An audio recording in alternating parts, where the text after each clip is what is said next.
Welcome. All right, guys, we're back with another episode of Guerilla Talks. I'm your boy Avery. It's your boy Melvin, loyal Patriots fan, still holding it down. Big win after we just beat the Texans, First of all, number one defense in the league, right? Everybody was saying the Texans were going to win. I had high hopes. I think we dogged them. But, on to the next. Broncos next week, I guess. That's the team I'm rooting for, so.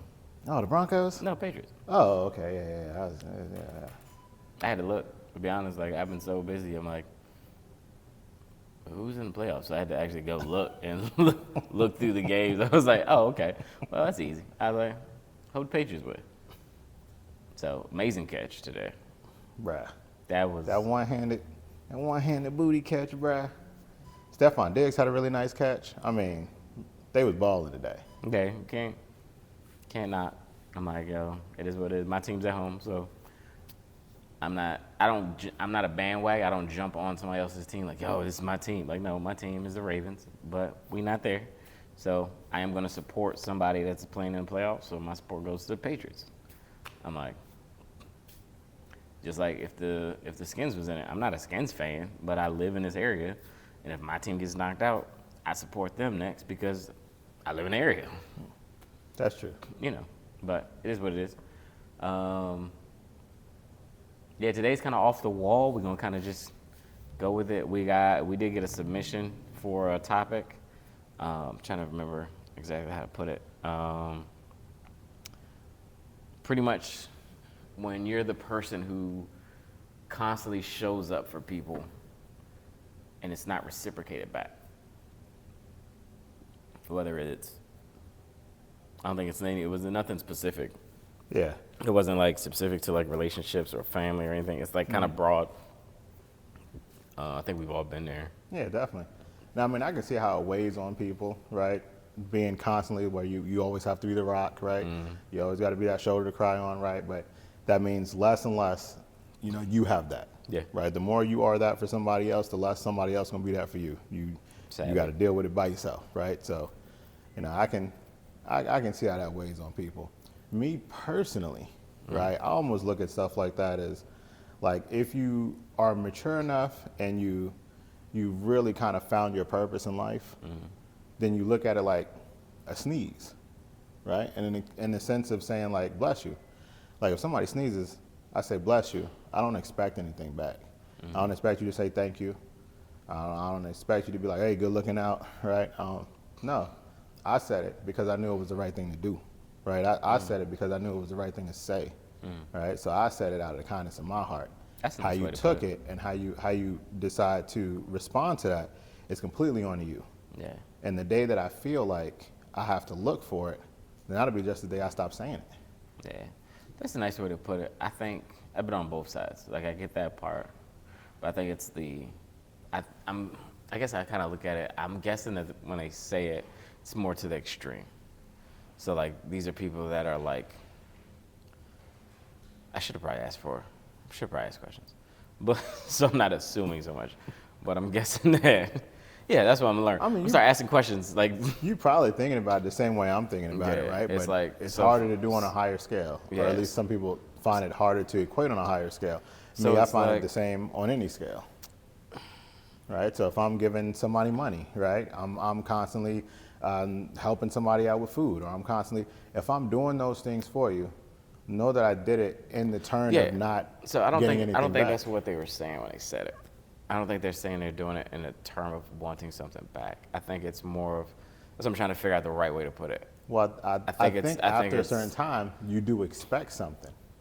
You keep doing it. I think it's, and I'm trying to kind of like rationalize it the way, like, I'm trying to figure out how to put it in a word. I have it in my head. It's like,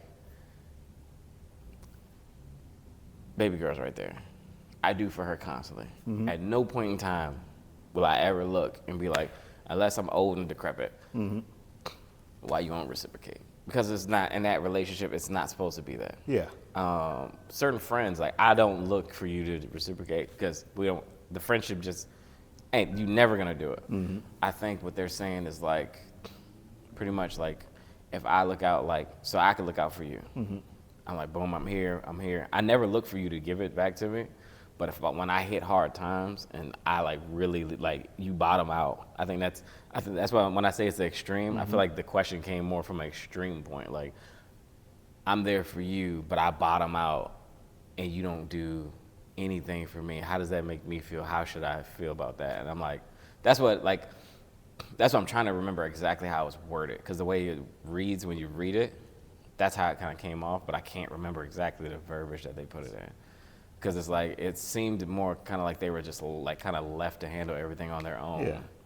But I mean, that's why you know me. I've always got that deep, I don't know how you call it, but love, right? I don't believe in it, right? What you just described, right? Right, when you talking about like your children, stuff like that, right? I believe that's the purest form of love, right? Because it's I love and I give without ever expecting anything back. Without it's so pure, and I give so much that I never expect anything back, right? Every other relationship besides that type of relationship is a give and take. Everybody expects something. Yeah, you gotta right? give something So back. you can't purely. That's it. Right? You don't expect a dog to give you anything, right? You So- love your dog unconditionally. You love your children unconditionally. You I don't will change that. expect anything I will, back. No. So my child gets that love, right? You know what I expect back? Because you can't give me what I give you, but you know what I expect back, and you will give me back. That's why you expect them to respect you. That's the only thing they can really give you is respect. Nah. So like for her, it's, you know, what just passed? What, Christmas? Christmas comes. She don't believe in Santa. No matter how many times I tell her he's real, she don't believe in him. You know, 13, whatever, who cares? So for her, she knows where the gifts come from. So her knowing that I've given this, she turns around and gives respect and appreciation. That's all she can really give me. I think appreciation is probably That's the bigger main one, thing. right? Like, for that, I think when you get to the other ties, which I'm guessing, and like I said, without knowing, you know, we'll go into a part 2 because we are gonna feature somebody on for the part 2, so we can actually dive deeper into this. But that way we won't be ballparking it. Like we're kind of ballparking because I was stupid and didn't ask questions. But I'm pretty sure that's where it was going. It was like more like a family member, like maybe like a mom or dad or brother or sister, somebody really close to you, and you just want them to turn around and reciprocate. Kind of like in a relationship, like you give because you want to. You should be giving in a relationship because you want to give. Like I truly don't give when I'm dealing with somebody with the intention of like, you better do this for me. Like realistically, I think in the last year, I've probably had to go to the hospital like 4 or 5 times for different people. You know, people with different levels in my life. And at no point did I think like, well, none of these people showed up for me in the hospital. Because in the last 2 years, I've been in the hospital. And none of these people showed up when I was there.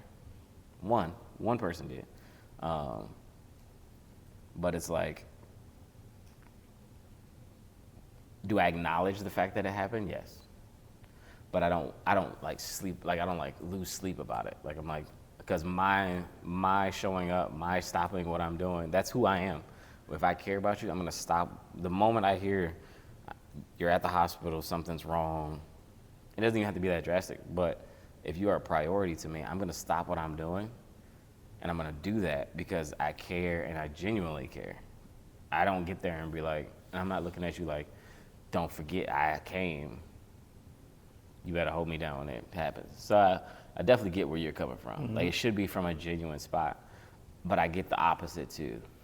Like I get when you've been doing it for a while for somebody and it's never reciprocated, it's gonna take a toll mentally on you. But that's where boundaries and all that are set up. Like, do you set those? Did you knowingly set those boundaries for somebody? Did you tell them initially that you do expect things to be reciprocated somewhat? Well, that's why I think boundaries are set for you. I don't think those boundaries are ever set for other people, right?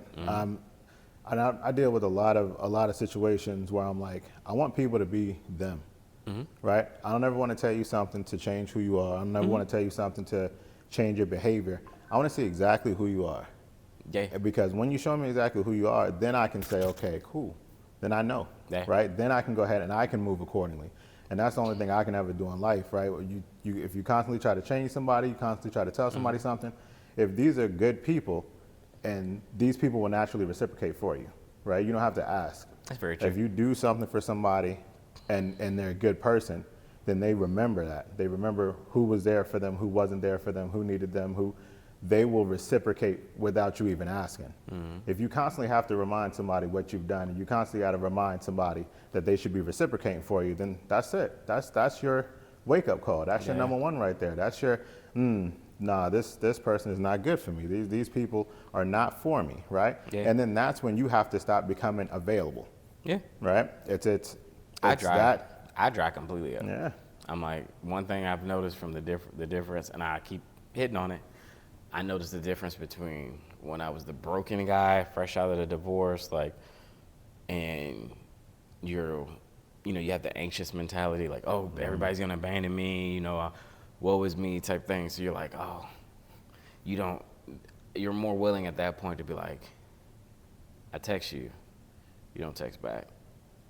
And then I'm more like, later on, I'm like, man, I text you, you ain't hit me back. Like, what happened? Like, you like, hello, like, I'm over here. Yeah. And then when you come out of that phase and you're like, you get regrounded and you're secure, you look back and you're like, I was tripping. Like, why? You showed me who you were. I sent a text. You took forever and you're like, oh, well, X, Y, and Z happened. Let's clear the room. Let's clear the smoke, kill the elephant in the room. If you message somebody and they don't message you back and they say, well, I was busy with something else. It is 2026. No one, even the oldest person that does not like having a cell phone, does not have their cell phone sitting directly next to them. No one goes hours without looking at their phone and responding to who they want to respond to. So if you didn't get a response, regardless of the BS that they feed you, you were not important enough to them or high enough priority to get a response. Especially when you see the signs, right? Especially if this person is a social media person, right? So you've seen them posting up stuff. You've seen them liking posts and stuff, right? So you was on your phone, right? I seen you. You was active. Yeah. You was on your phone. Here go the joint right here. Here go the one. If you've been with this person at night, and you see them getting messages on Instagram or whatever, friends sending reels at night. First of all, if they're getting messages at night, guess what? That means they're talking to whoever's sending them messages at night. Let's not be stupid. Because I don't send messages back and forth to anybody that's not sending messages back and forth to me. Sure. So. I do send reels to my homeboys a lot, though. A lot. I'll send a lot. A lot. It's a lot of funny stuff on the internet. He sent like 20. I was just at dinner, and he sent me like 20 while I was ordering appetizers. And I'm like trying to catch up, but as I'm catching up, he's still sending them. I was like, yo, bro, like this junk funny. And I got to the point, I was like, I'm not even gonna respond. Because I'm never gonna catch up. So if I keep trying to react to him, so I'm just clicking through them, like, and I'm laughing at the table. And I realized, like, I was taken away from the table because I'm sitting here trying to catch up. I was like, bro, and he knows where I'm at. Like, he's still sending them. But neither here nor there. Once you get out of fairy tale land, like, one thing I had to realize, I'm a very genuine person. I move extremely, I guess a good way to say, righteously or whatever. Like, I always put other people first. I'm very straight to the point. If I care about you, I care about you, and I vocalize it, I verbalize it, I'll tell you. I don't do when it comes to that stuff like that, I don't do the pause stuff like that, whatever. Like, this is my man. We've been cool since like elementary, middle school, that era, and it's if I feel completely comfortable being like, yo, bro, I love you. There's no pause, there's no games with it, nothing like that. So like for me in life, anybody I talk to, anybody that's close to me, if I'll go out my way for you, it's because I love you, and I'm gonna tell you. And if you're uncomfortable with that, kick rocks. I don't care. I'm not changing who I am anymore at this point in life to fit somebody else's small ass box. Mm-hmm. You know what I mean? If you have an issue with, people who attached to me, people I got attached to hurt me, blah, that's a you fucking thing. It's not a me thing, and I'm not gonna sit here and take blows because of it. I've done it for years, and it's stupid. Call people out on their bullshit. And that's kind of where you get back to, based off the initial conversation. Start calling people out on their bullshit. If you feel some type of way, you know, I'm very big on, I just kind of leave stuff where it's at now. I'm not gonna waste my energy trying to explain. You're showing me who you are. You're showing me your capability, where you lie at. Like, a lot of the stuff, like if somebody's like uncomfortable feeling with you expressing emotion, that's a them thing. Mm-hmm. That's a hang up you have. You have healing you need to do. You have stuff that you need to fix. I'm not getting stuck on that no more. I'm not going backwards in my progress to fit what you want. So if you can't catch up to where I'm at, I'm gone. Yeah. I think the problem most people have is that for some reason we're always looking for some type of closure. Right? We're like, no more. we want to leave, mm-hmm. right? But I don't want to leave, and then all of a sudden they're gonna change, right? I don't want to leave right before, right? It's always that like jackpot mentality, like I don't want to keep putting my pennies in the slot machine, and then somebody else comes along and they put one penny in, and boom, all of a sudden they get the person out. They was never gonna be that person. Never. They was never gonna be that person. Never. You was pouring into them. They was never gonna be that person. They may be it for somebody else, right? That's not the. Yeah. They may just not want to be it for you. Yeah. Right? And you just got to come to grips with that. Or you may just not be the type of person that they want to do things for, right? Nope. They love in a certain type of way. You don't want to be loved that way. Then you got to find a new person, right? It's okay for that. Yeah. But you got to realize that. And I think so many times we're waiting for somebody to look us dead in the face, grab us, and be like, hey, look, I don't mess with you. I like all the things that you do, right? Mm-hmm. I come home, you got the stuff folded, right? You be cooking and stuff. That's cool. Mm-hmm. But really, I don't like. You gotta look. That's when you gotta look. You gotta put that hand up. Look. Yeah. Bring it in. Right? A lot of people are not going to give you that heart to heart. Yeah, right? A lot of people are never going to tell you that. If you're doing stuff for them and they know that they're not reciprocating the way they should be, a lot of them are going to play you, and they're going to keep on letting you do, right? Yeah. And they're going to use things like, we was never official. You never told me how you felt. You never, right? Sometimes that's it. You want closure, give yourself. We were just friends, right? Just friends. You want closure, give yourself closure, right? Look somebody dead in the face and be like, hey, look, I've been doing this and I've been doing that, right? I really enjoy being with you, but if you're not willing to meet me in the same place that I need to be met, then we need to move on. Yeah. Right? Once you can have that conversation, that's a nice way to put it. Then you can move accordingly. And you don't wait for their words to return it. You wait for their actions to return it. And when that happens, then you decide, right? How many times I've had somebody like you address something, and this is why I'm beyond addressing. So you address something, and they semi-fix it. Oh yeah. Like for them, they're like, I've addressed it. I heard you. I didn't. But no, when you're dealing with somebody, there's a difference between somebody I have these negative traits about me that I've developed through survival, being in survival mode for so long. I've been treated like this for so long. It's gonna take me some time to work on myself and get myself out. But I acknowledge the person that's in front of me. I acknowledge that God sent me a great person, because all that, like, I met the wrong person at the wrong time. You didn't meet the wrong person at the wrong time. Stop the nonsense, because God will never let you meet somebody at the wrong time. You met them at the time He wanted you to meet them.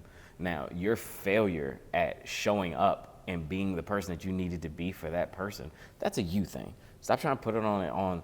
Oh, my horoscope this, or my toenails is too long, or all this stuff, Yeah, crazy nah. stuff people be coming up with. You just ain't do the work. No, you didn't. That's it. Yeah, you didn't man up. Yeah, you didn't do the work.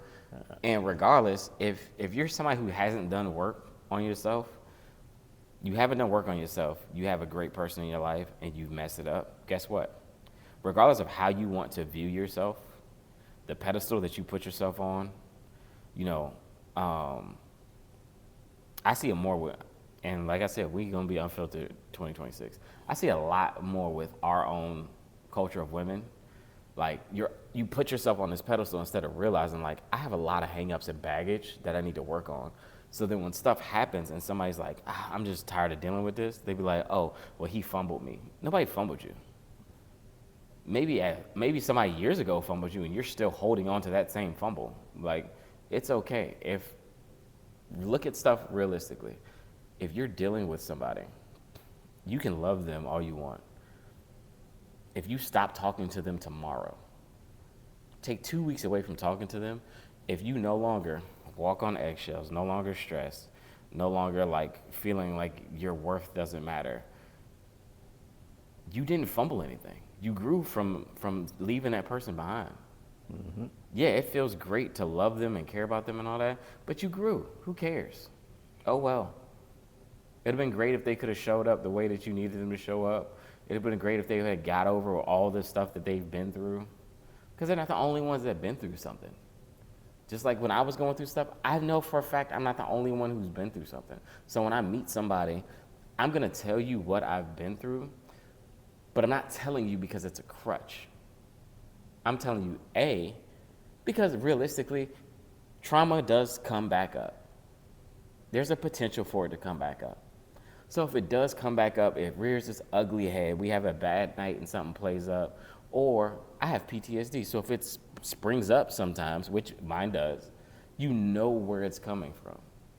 But I'm not telling you because I'm giving you the precursor for why I'm about to treat you like, it's past 30 seconds, like I said, like shit. I forgot about these. I was like, can I say that? I'm not giving you the precursor to why I'm going to treat you like shit and why I'm going to put you through a lot because, oh, this guy lied to me and this guy did this and this guy did that.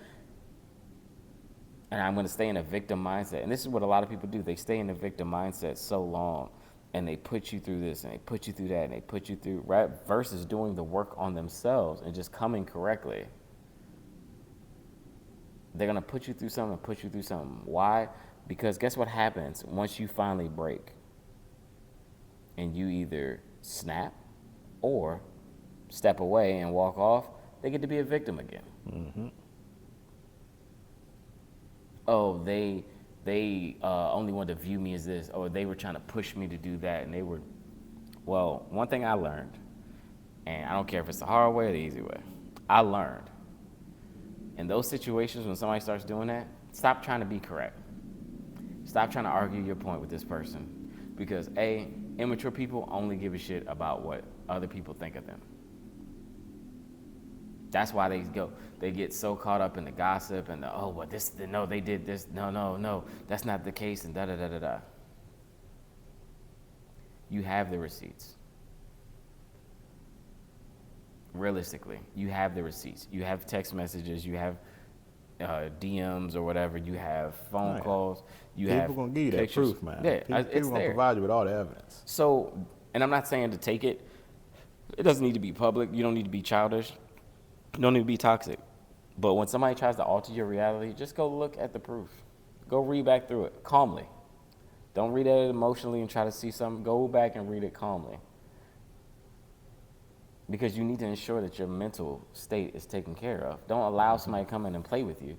Go back and read it, and then you'll see if you misread it, or you'll see if you read it the right way. They're just trying to alter it because they're playing games. They live in brokenness. They live in chaos. They thrive in chaos. When somebody loves being broken, they thrive in chaos. So the more you're like, on eggshells and all that, they're great. Mm-hmm. The more they can disrespect you, especially when you're caring and all that. If you've been a caring person, somebody stop stressing that they are not acting right. Just like Mel said, just move on. Why? For every person that does not act right, when you're a genuine person, you're a caring person, for every one person that will mistreat you, there are 5 people who will treat you right. Yeah. And that's if you're looking for the right things, right? Yeah. I mean, that's a lot of times that's us, right?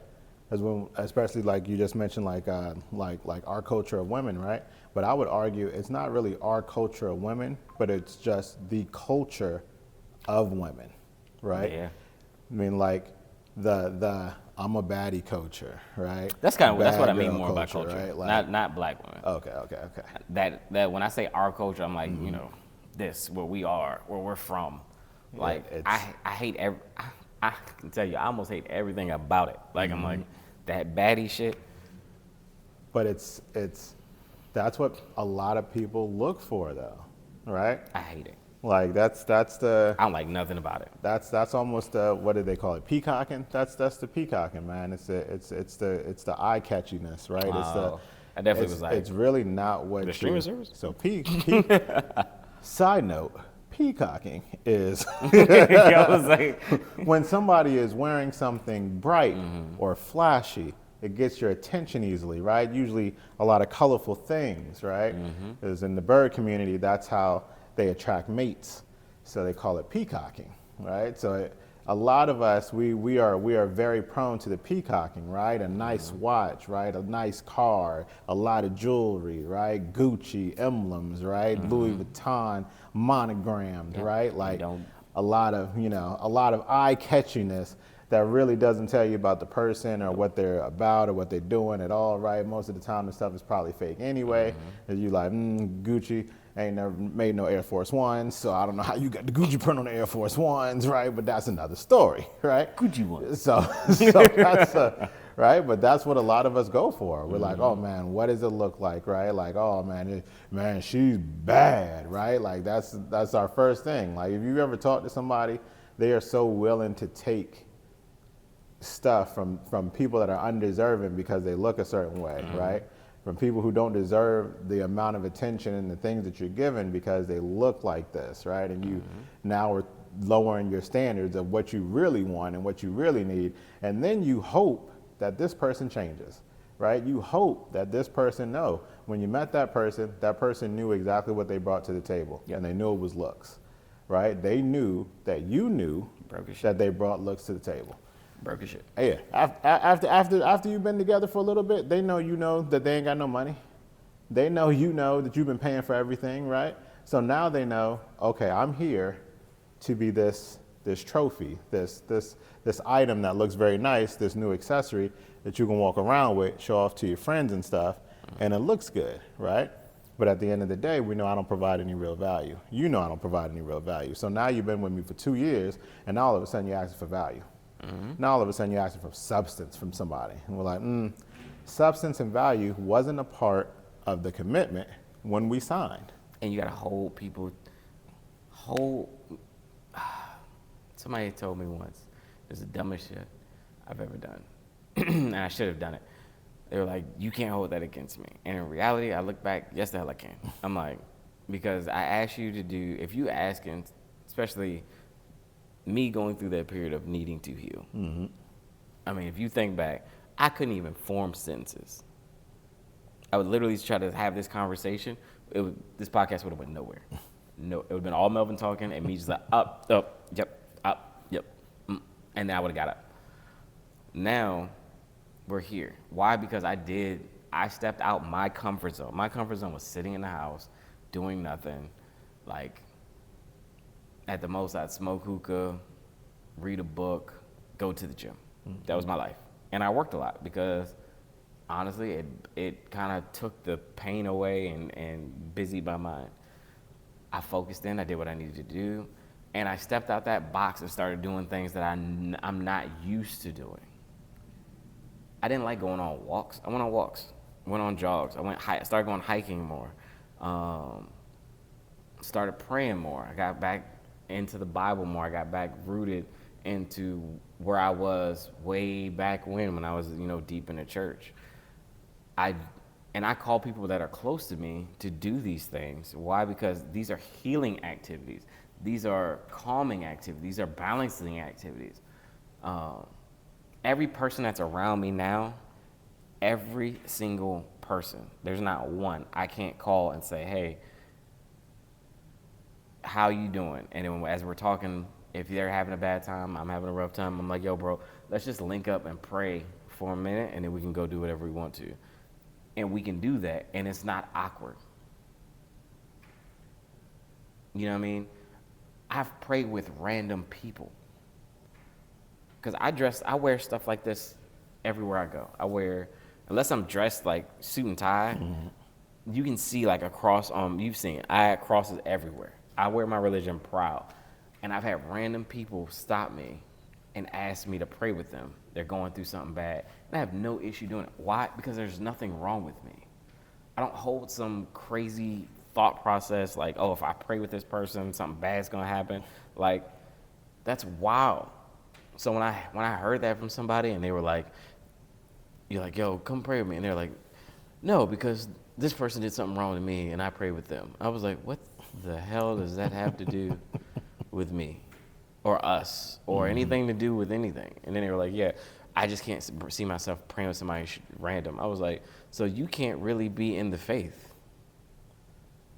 Because nothing about the faith says I need to get to know you first before we ever pray. Exactly. That's not nowhere near what the Bible's about. So I was like, what are we talking? And then I realized in that moment, I'm like, people will really take a wholesome moment and make it about themselves. Because I have to be the victim in everything. And I'm like, in life, like, these are the people that you need to gravitate away from. Like, it's cool to be supportive of people for a while. Like, I don't believe in abandoning anybody. Like, I'm very big, very loyal. I'm like, I'll stand there. I'm the type, like, yo, you crying? You going through it, bro? Like, and I say bro, but I'm like, you know, I got female best friends, too. I'm like, I'll jump in the car, drive that hour to you. You know what I'm saying? I'm like, this probably ain't the best time for you to have a drink, but if you want to have a drink, you know what I'm saying? I'm like, you know, you're probably going to be crying like shit after a drink. But you know, whatever's going to make you feel better, you know, we sit in it and we go through it. But you got to learn, like, some people just don't want to be better people. Some people don't want to heal. They'll say it. They'll put on a good show because, like you said, they're benefiting from you. Mm-hmm. They're getting some kind of benefit. And don't expect this person to come out. The closure's not coming. Yeah. It's never going to come. They're not going to come up and be like, yeah, you know, I just really liked how you looked out for me while I was there, you know, but you're just not my type. That's why we're not. Like, they're never going to give you that. They're going to give you a bunch of BS excuses. Yeah. And the only thing that you're going to do is prolong your life. You're going to prolong the growth that you're supposed to have. If you're looking to have a family or something, and if this is somebody that you're not just friends with, you're interested in, you're prolonging your connection with the person that you're supposed to be with because you're blocking it, dealing with this, for less of a better term, you're dealing with this ragamuffin, this motherfucking person that just will not change. They're not going to, because if they wanted to change, they would have been changed. Yeah. Why? Because on the other side of the change is the true relationship, true bond, but they don't want that. And you got to get over it and move on. Like, life goes on. And life is going to go on better once you move away from that person, right? Yes. I find so many people, again, and that's why, and again, I'm not completely against love, right? I think I'm against the word and the way it's used and the way it's weaponized a lot, right? So if I could rename, I would definitely agree with you on that. Rename love into something else, right? I would rename it. I'm gonna think about that. If you guys got something in the chat, like put that in the comments, right? What would you rename love? Booski Fickle. That sounds like a disease. I don't know if I want that, right? But I've seen the most growth from people who are just out of relationships, right? We see it all the time. Somebody gets a divorce, somebody gets out of a long-term relationship. Next thing you know, right, they're back in the gym, right? They're finding it right? They're doing better for themselves. And you're like, oh, shoot, right? Like, hey, man, I ain't seen you in a little bit, man, but you look like you're doing great, right? That's because now they get to focus on them. Right now, they really get to focus on what makes them happy. Right, I say it's always ironic, right? When you start to fall in love with somebody, right, you start to fall a little bit out of love with yourself, right? And in terms of now you are doing things that, okay, well, I'm going to skip this because I'm going to sacrifice for them. I'm going to not do this for me because they want to do this, right? And now you start to lower your standards of the things that you wanted to do and the things you're supposed to be doing and the commitments you're supposed to be making to yourself to now benefit somebody else, right? Where if you were in a healthy relationship and you were in a loving relationship, that person wants to see you do good just as much as you want to see them do good. You'd be like, hey, yeah, no, I know you want to do this, but I decided I'm not going to do that because, you wanted to go to that. And they're like, no. You go. You make sure you get up and you go and you do what you're supposed to do, right? I'm going to be all right. I'll be over here. I can go ahead and handle that myself. I want to make sure you also pour into your cup. Right? My cup can't be the only one getting filled. We got to pour into your cup too. Right? Our cups should be rising together. Extremely rare. Right? So if you don't have a person like that, right, that's you're always going to be losing a bit of yourself every single day, losing who you are every single day and declining every single day. Right? That's how so many people are only defined by their relationships, which I also think is one of the saddest things I've ever seen. Right? You ever seen somebody that's just defined by their relationship, right? Like, oh, you Tim's husband, right? Right? And you were Janice's wife, right? Like, Is that all they are now? They're just only in that relationship. And we don't know them outside of that, nothing else that they doing, nothing else that they got going on for themselves, right? We just define them by their relationship. Only time that's okay. Only time that's okay. If you work with my significant other, and that's all you know me as. Like you might see me for a few seconds.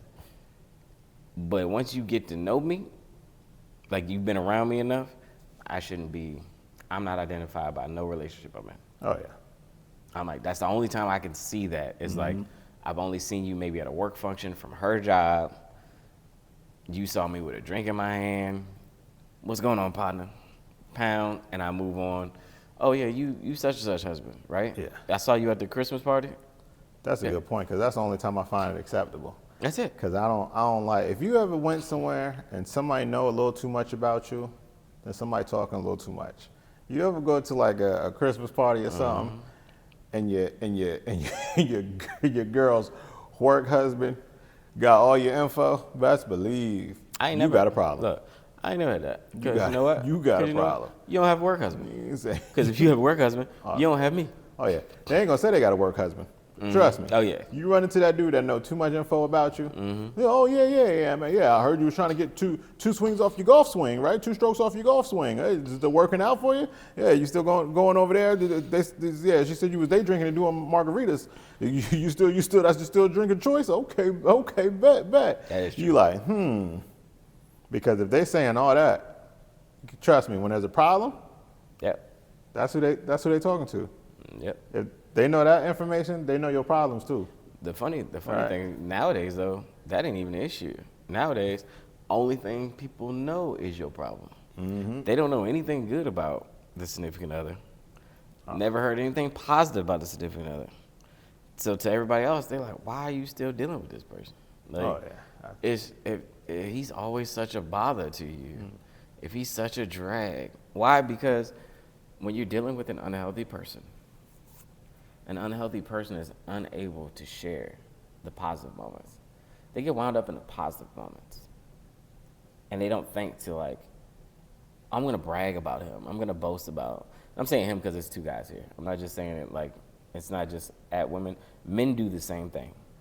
And I think it's people who've made up their mind, right? I mean, anytime I talk to like a girl about her relationship or one of my guy friends about their relationship, I can tell when they're really weighing the pros and the cons, right? Because it's like, hey man, she's been here for me, right? He's been doing this for me, right? He was holding me down when I was doing this. She's always been doing that, right? If all I get is the negative, then I know you made your choice. Yep. For some reason, you just staying. But if all I get is, yeah, man, she don't never do this, never do that. Every time I turn around, it's this. Every time I turn around, it's that. And I'm like, hey, well, I bet she's been there sometimes for you. Nope. Nope, that's what I'm saying. Ain't never been there for me.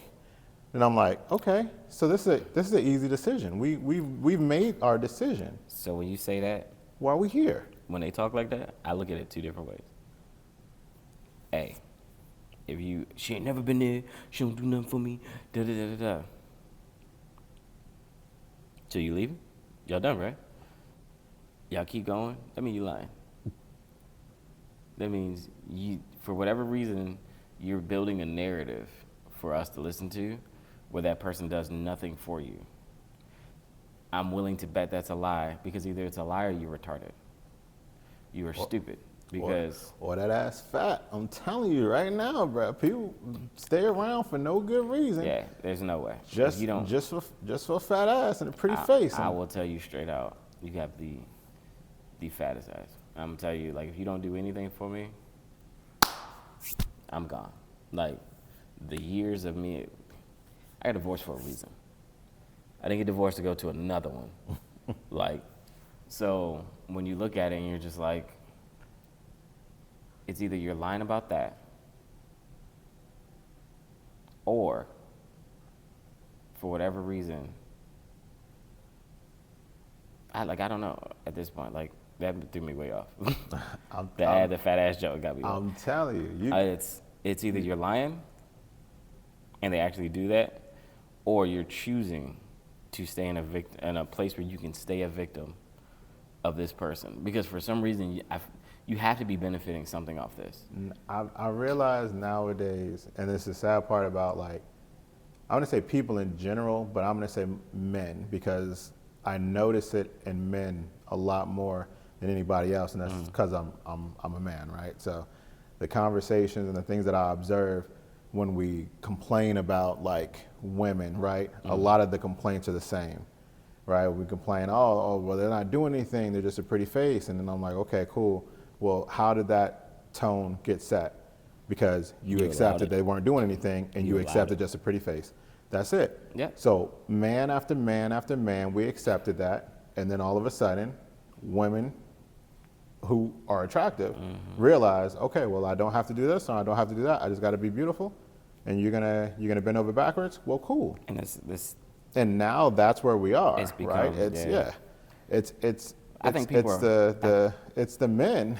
I see society as a whole somewhat waking up. The sad part is you still got, even as society as a whole is waking up, you got men kind of coming out. You also have these, thankfully, a lot of these counselors, because of social media, are starting to come out, and a lot of them are females.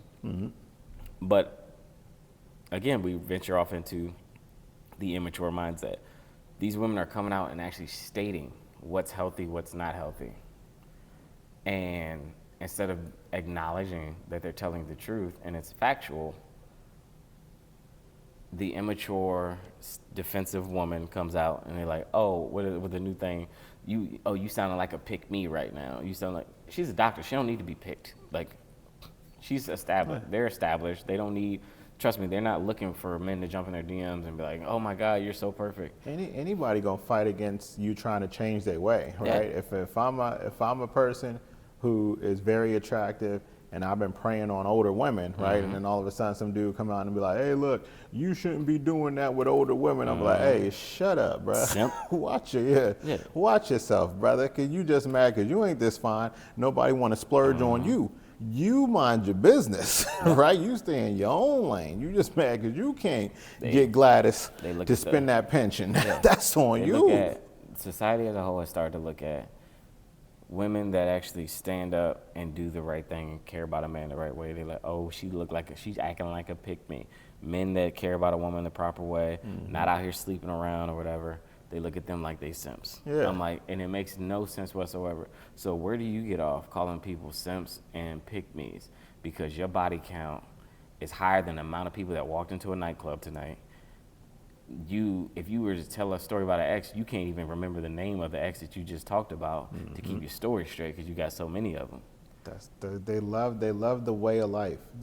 This way of life has been built, and they are trying to preserve it at all costs. Yeah, right. This is people just fighting evolution, and they realize, okay, well, now people are starting to get hit. And it's so funny because it's always, it's the same with anything, right? It's always the majority is not the baddies, right? The majority No. are not the fuck boys. That's not the majority of people, Nope. right? The majority is good people, right? The majority is people who want to be in loving relationships, people who want people to love them for them, right? That's why the majority gets preyed on so much. The majorities are the ones that are really funding these dating apps and subscriptions for stuff, right? Because they're trying to find real love, Yeah. right? The baddies, they ain't got to worry about, baddies ain't got no subscription to Tinder, right? They don't have to worry about that, right? Somebody's in their DMs on Instagram for free. Somebody in their Facebook joint for free, right? They don't have to worry about that, right? It's the majority. We forget that that's the majority of people. But what we see and what's glamorized is the baddies, right? The fuck boys, right? Because they're on social media more, right? They're putting out more content. They're doing more things in the limelight. The good people are at home, right? The good people just going to work and coming home and they ain't posting no thirst traps. They post a picture on the hiking trail, exactly, full clothes. Yeah, not drawing no attention to nobody, right? Just looking like lames, right? That's it, right? That's not appealing. When you look back, if you look at your relationships, right? And it's just for anybody to think about it. You can tell if you had a toxic relationship with a chick that loved, what do they call it? Not admiration. When you're looking for approval outside from exterior forces, exterior people. Is it confirmation? Something close to that. What is it? Admiration? Admiration, confirmation. Something like, we know what we're talking about. Yeah. Whatever. But it's one of them orations. Yeah, oration. But you know if you were dealing with somebody like that, I realize. If y'all know the word, put it in the comments. Drop that word in the comment for us. But you know you're dealing with that because let you get in the and I had this before, and the person's like, oh no, that's not true. Bullshit. Again, a manipulator will always be a manipulator. They will do stuff and then tell you that what you see is not what you really see. So every time we ever had a bad argument, we go back and forth, Instagram will reflect it. Why? This is when you put your thirst trap up. This is when, and you just happen to put it up. Like, what, one argument, bad argument, and, you know, fuck you, da-da-da-da, you know, going back and forth. Next thing you know, ass on Instagram. Likes.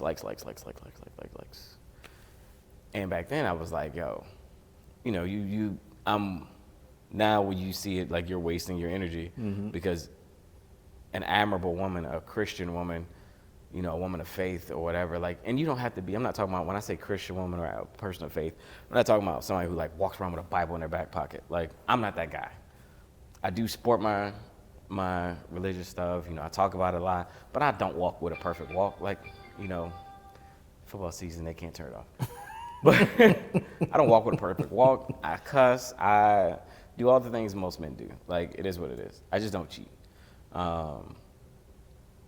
But if you're a woman of faith and all that, that would never come up at all. In your mind, it wouldn't come up. Like, I'm upset, whatever, I'll make you feel bad, or I need admiration from other people. I need acknowledgement. I need, you know, the likes and all that because I feel so low about myself. So I'm going to post my ass on Instagram. Or not even your ass. Like, I'm just going to post this sexually provocative picture. Because I think the biggest thing, like, I had a conversation with somebody and they were like, we were talking about it and they were like, well, you post sexually provocative pictures too. I said, no, I don't. And they were like, well, pictures in the gym, like, you know, you got your pants down. I was like, so having a hobby or profession, something that I'm interested in and I'm pursuing it, there's a reason for the picture. I cannot control if you look at that picture that way. Yeah.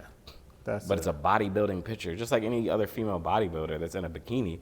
I know she's not posting it for you to look at her and be like, oh my gosh, she's so sexy. I just want to, oh yeah. Like, she's doing it because she's showing her progress of how hard we work in the gym, the diet, day in, day out, the water intake and all that. It's a reason behind it. It's not the same as I ate Taco Bell last night. I had 2 burgers the night before. some Twinkies the other day. Damn, my ass is fat. I'm in the bathroom in the mirror. Look at my fat ass. It's two completely different things. And I'm fully for people loving their body. You know, it is what it is. But if you show it off in spite of something, if that's how you get your attention, you might have some self-work to do. Just like I feel the same way about men who show their bodies off sexually to get likes and all that. Like, you're in your drawers or you're taking a progress pic, but you're making sure your Johnson is showing. What are we doing? But like you said, no one's gonna like that you talk about something that they do that is toxic, that is negative, that is unhealthy, and it puts a light on them. Whether it's truly a light, because it's not really a light on you. No one's saying any names. We're not pointing people out, but you will feel like you're targeted by hearing it, and you feel the need to get defensive. Yeah, especially if you're doing it, right? Yeah.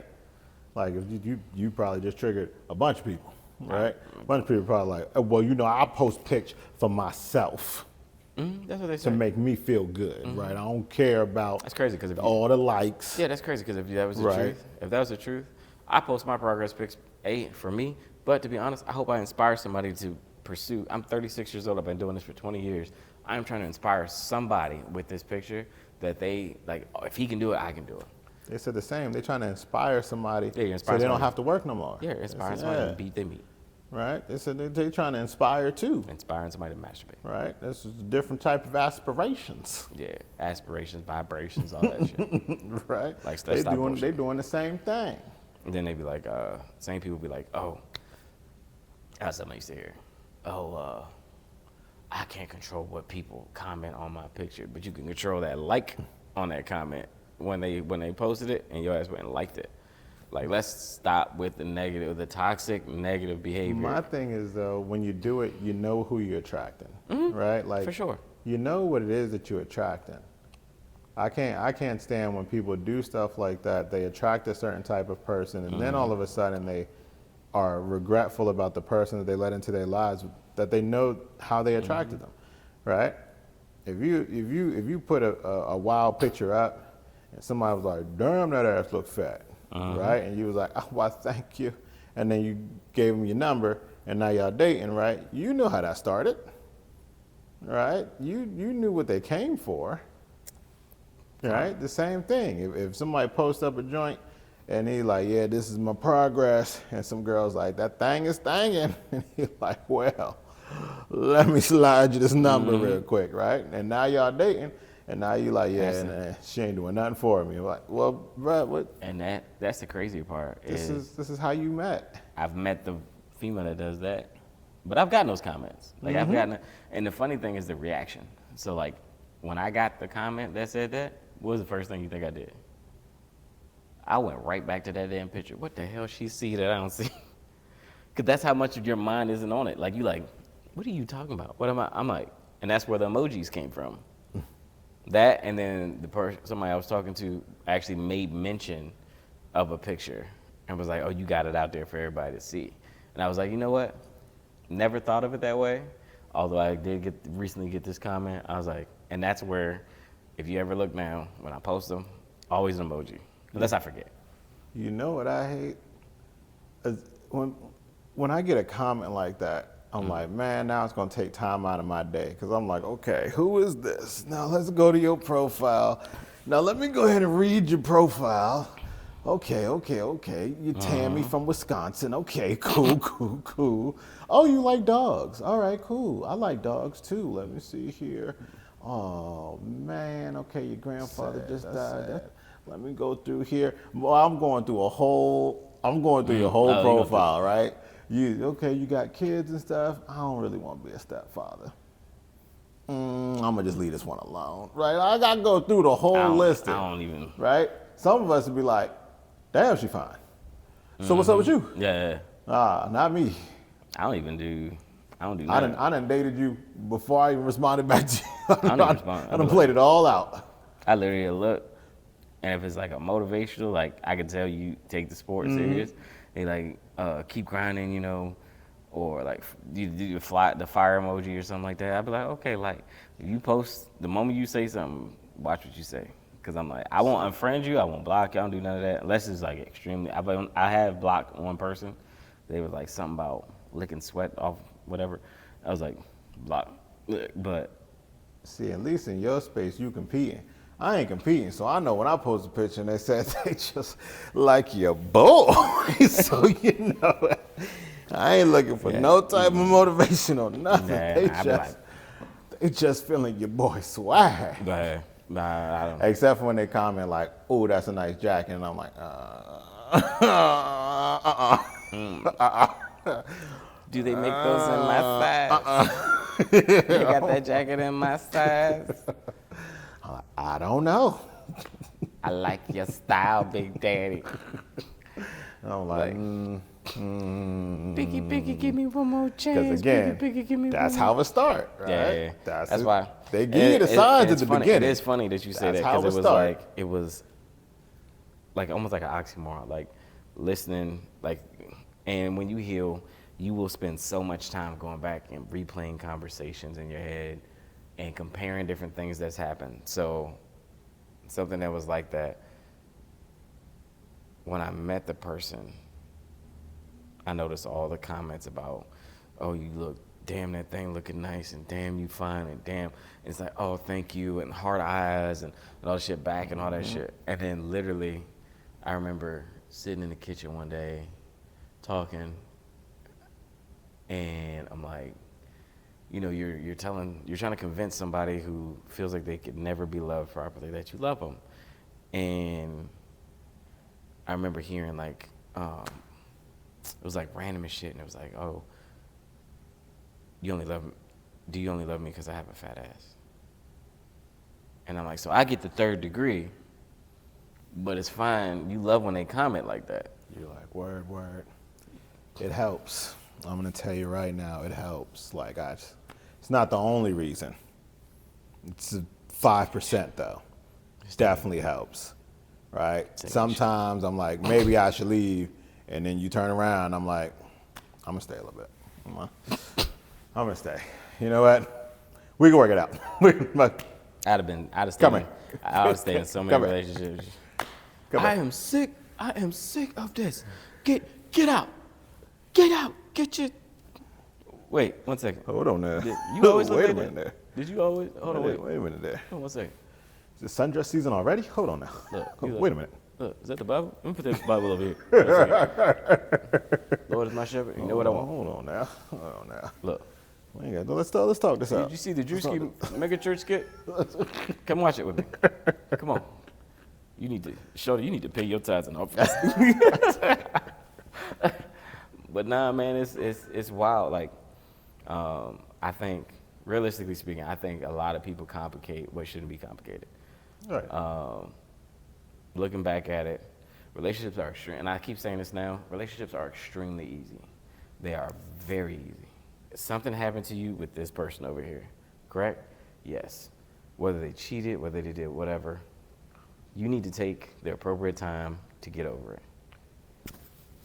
The appropriate time is not 4 or 5 years and go sleep with people and just have like just sex with just people. Like you're just using bodies and stuff like that. That's not how you heal. No part of that is how you heal. It's completely unhealthy. Like, I've done it. Yeah, I'm not gonna sit here and act like I didn't, but I went through my phase of doing it. It did nothing but hurt me, hurt them, hurt somebody else. And if you do it and you participate in it, you're trash. Period. You might not like the way it sounds. You're trash because you're taking your torment, your trauma, or whatever, and your inability to create a bond, and you're going to somebody else. Somebody else in this situation is bound to catch feelings, regardless of what you think is going to happen. It's going to happen.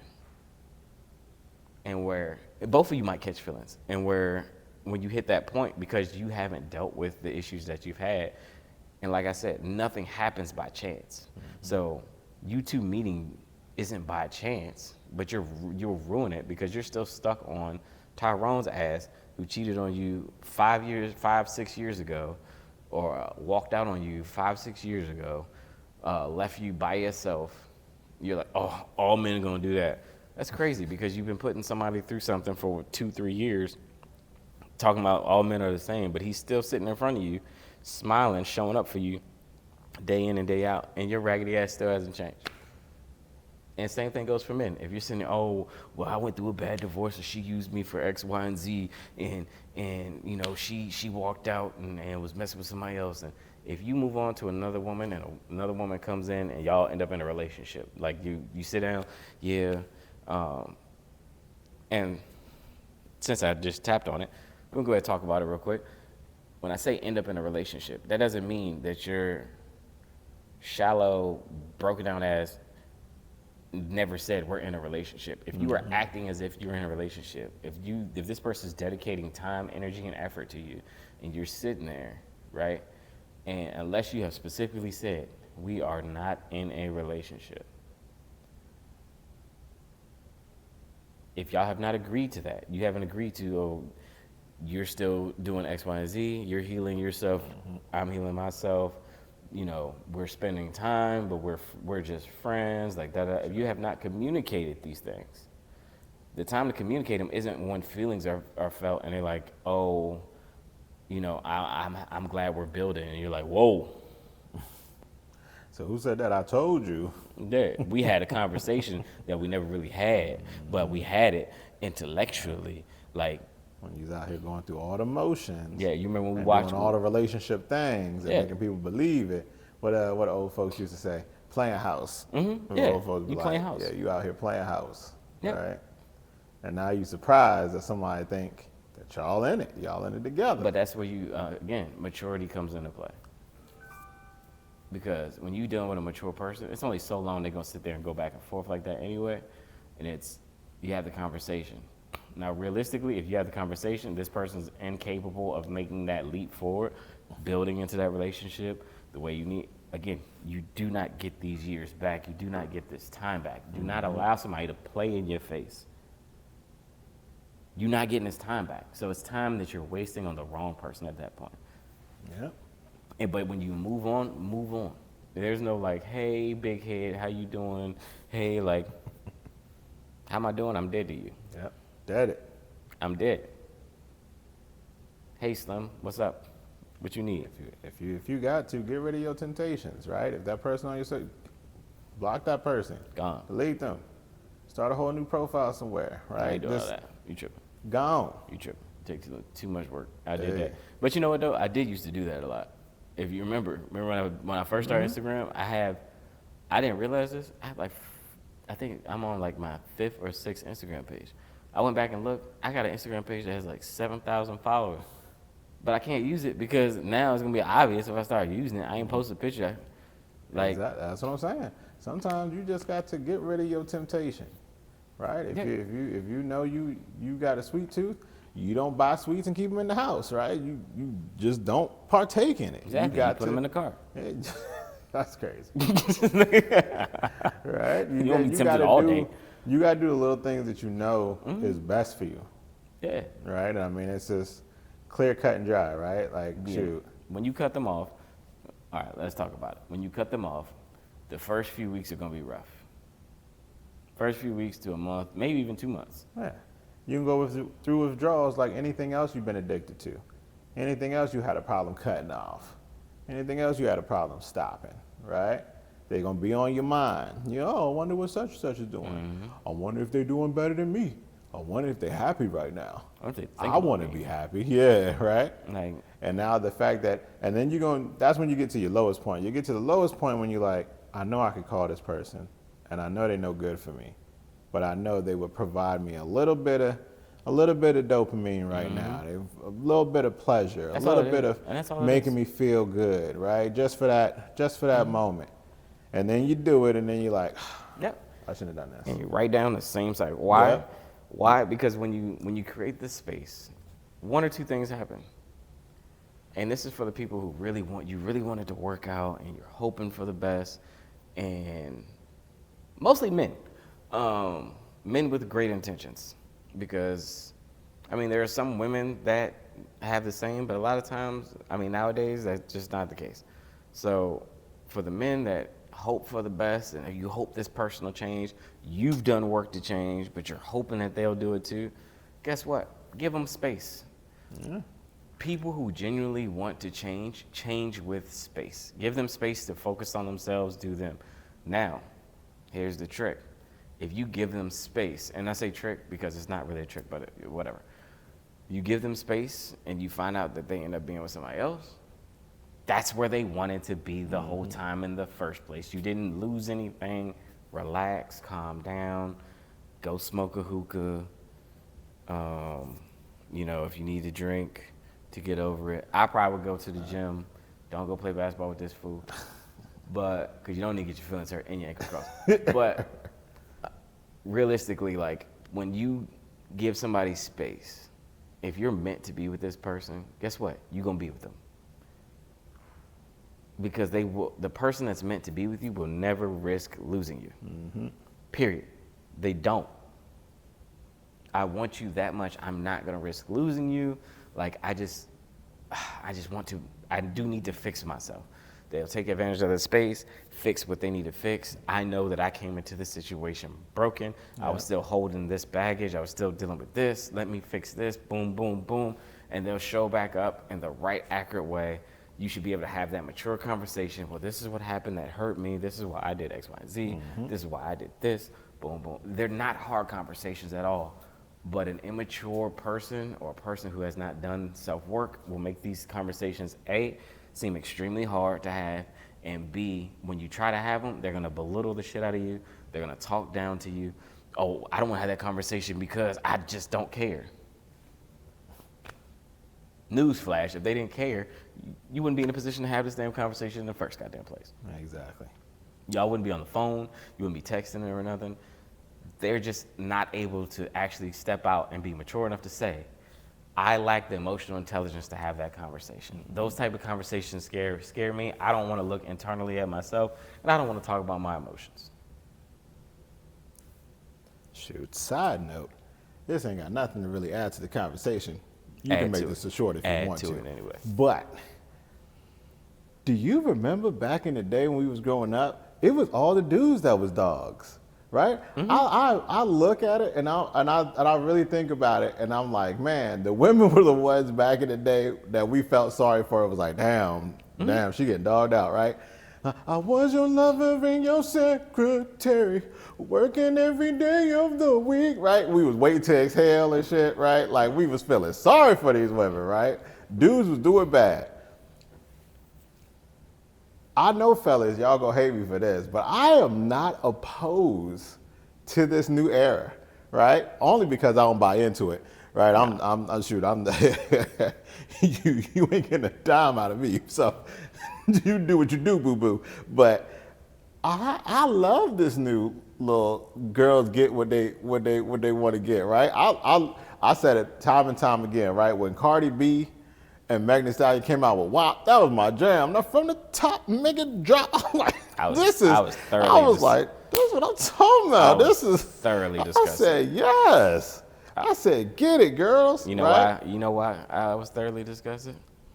Wish you would come here and sing that WAP song. I'm gonna punch you in your chest. I tell you what, I understand that. But for so many years of people owning women's sexuality, for women to own it themselves, I was like, hell yeah, right? The same thing. With women getting played by dudes, now they like, shoot, because girls is players too. I'm like, okay, yeah, get it. Y'all been there. Go and get it, right? It's the people who feed into the game that are the ones that's getting played out here, right? For the spectators like myself, I'm like, that's crazy. But you know right? what? I think I don't agree. So I agree what you're saying. I think my experience, I've never been played. Like I think I've only had one person get anything from me. And that's because, like we said, I gave because I genuinely cared. You had a situation, I gave because of that situation. Now, one thing you're not going to get from me, and I caught when, just not even when, I thought about it. You're not going to get me twice. I give, you give me attitude, you give me bullshit. You're, oh, well, because you give and then they don't receive it the right way. You don't act appropriately afterwards. Like, it's not a thank you, and then I'm gonna keep going and living life like you want to play house or whatever until it doesn't fit what you want to do. Now you want to go out and run around with your friends and all that. That's not the situation we in. Like, what are we doing? And then when you call them on it, this is the trick right here. When you call them on it, and they go, I told you I had trauma from that before. Somebody else helped me before, and then they threw it in my face. First of all, let's go ahead and clear something up. Shame on any man that steps out and helps a woman in life and then holds it over their head to make her feel guilty for asking you for help. Shame on any woman who receives help from a man. You don't act accordingly, and he brings it up because he feels like you took advantage of him. Those are two completely different situations. I was say, did you just talk about the two same people in the same situation? No. Okay. Two different situations. Keep explaining. Two different. So the first situation is I help you. You're like, oh, I don't need help. Sweetie, I got you. Help you, right? Now, every goddamn week I'm bringing it up. You, remember I helped you. Remember I gave you that? You know, oh, no, you don't gotta give me back. Just remember what I do for you. Just remember, like, I'm that guy for you. Like, I can do that for you. I can do it for you. I can do that for you. That's one thing. The other doesn't come up ever, but then you start flipping out or acting some type of way, like just extremely disrespectful towards them. And they like, now mind you, for this situation, they sacrificed XYZ to help you out. And they looking and they like, I wish I had known that you would act like this before I sacrificed to make sure I provided for you. So now they verbalize it to you and you like, oh, no, you didn't. Just throw them two completely fucking different situations. No, if somebody because I expect it. If you sacrifice for me and I mess up, I act out of character some way, I mistreat you, yes, you can now remind me that you make sacrifices for me and that I'm not in my right place right now. It's called act right. And the proper person will look. That's like if you help me, we ain't fucking. Ain't no Diddy parties going on right here. But you help me out with something, and then later on, something comes up with one of the other guys or some shit, and I'm like, yeah, man, look, man, you tripping, bro. You know what I'm saying? And you look and you like, nigga, remember when I went out my way, and now you gonna pick this motherfucker's side. You jumping on this dude, but I've always had your back. You gonna turn on me like that, and then as your boy, I'm supposed to look and be like, damn, he right. I said, that's sad, because I never give you the chance. No, I mean, as soon as somebody hit that joint on me, I'm not even gonna remind you. But there's steps to getting there. That's a bet, right? I'll internalize, and then my little guy in my memory will be like, that's where I'm at. He can't be trusted no more, brother. Yeah, this is how he treated you. You remember this? That's where I'm at now. Let me put that in the memory bank. Now, if you take me 4 years ago, I wasn't there. I had to say it. I got to voice it. I got to tell you I'm hurt. Why? Because I've already been hurt. I was hurt before you popped up. I told you I was hurt. I told you I was rebuilding myself. You supposed to take that trauma that I told you. I let you in my safe space when I told you I didn't want to let nobody in. So now I'm telling you because I can't believe you would hurt me in this way. Nowadays, I'm like, I'm like, what'd you say? I said, I'm glad you could internalize it like that, because back in my day, I wouldn't have let it slide, right? You know me. Back in the day, he's petty shit. You petty shit. Right now, where I'm at, I'm like, okay, cool. At least I have a build. At least back in the day, I had a build up to my petty moment. Like, but you knew. Right off break, right off break, bruh. Like, and I'm gonna roast you too. Like, I'm gonna drag you through the coals before I really get into. I'm not even gonna tell you it hurt me. You broke bastard. Motherfucker, you remember when you was borrowing money from me and shit, right? You had dirty drawers and shit. I had to come through and help your bitch ass out. Like, no, you made me think. I'm like, nigga, I had dirty drawers. Let's say I was homeless. I had no dirty drawers. Wash them things. to the point where the buildup would come up, and then I'll just wait and be like, so what you want to do? That's what you want to do?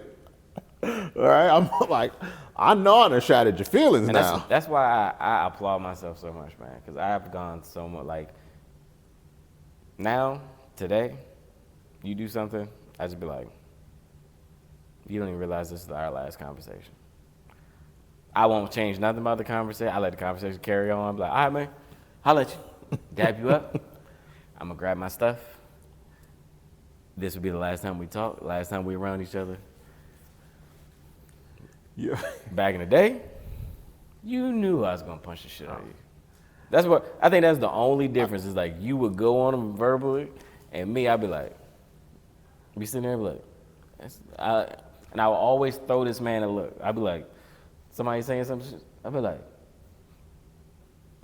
and I would look at him like, are they serious? Like, for real? I'm like you think I'm not about to punch you? And I think that's the biggest difference too, is like the roast to the fighting would be my hurt response. Because that's how mad I was. That's how pissed off I would be, right? And now I think the only reason I can internalize a lot of the stuff and actually communicate it now is from the work, the self-work. So it's like, I look back at it, that's why I was so quick to fight you. I've stepped out, like, I've done so much for you.